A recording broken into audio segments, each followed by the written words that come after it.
महामंगल सूक्त. भगवान बुद्ध म्हणाले, मूर्खाच्या सहवासापासून दूर राहणे, पंडितांची संगत करणे, पूजनीय जनांची पूजा करणे हे उत्तम मंगल आहे. अनुकूल स्थळी निवास करणे, भूतकाळातील पुण्यकर्म संचित करणे आणि स्वतःला सन्मार्गावर लावणे हे उत्तम मंगल आहे. बहुश्रुत होणे, कला आत्मसात करणे, प्रयत्नपूर्वक विनयशील आचरण करणे, चांगले बोलणे हे उत्तम मंगल आहे.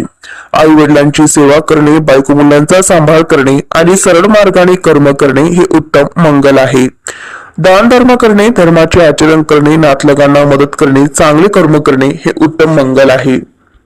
कायावाच्या मनाने पाप कर्मामध्ये रममाण न होता त्यांच्यापासून परावृत्त होणे, मद्यपानाचा संयम ठेवणे, धर्माच्या कार्यामध्ये तत्पर असणे हे उत्तम मंगल आहे.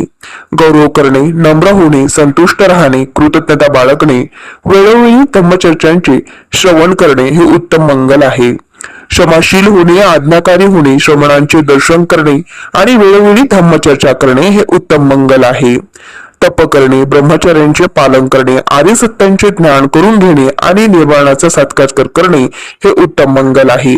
ज्यांचे चित्त लोकांच्या म्हटल्याने विचलित होत नाही, जसे की लाभहानी, यश अपयश, निंदास्तुती, सुख दुःख यांचा अनुभवाने शोकरहित, निर्मळ, सुखरूप, निर्भय राहते ते उत्तम मंगल आहे.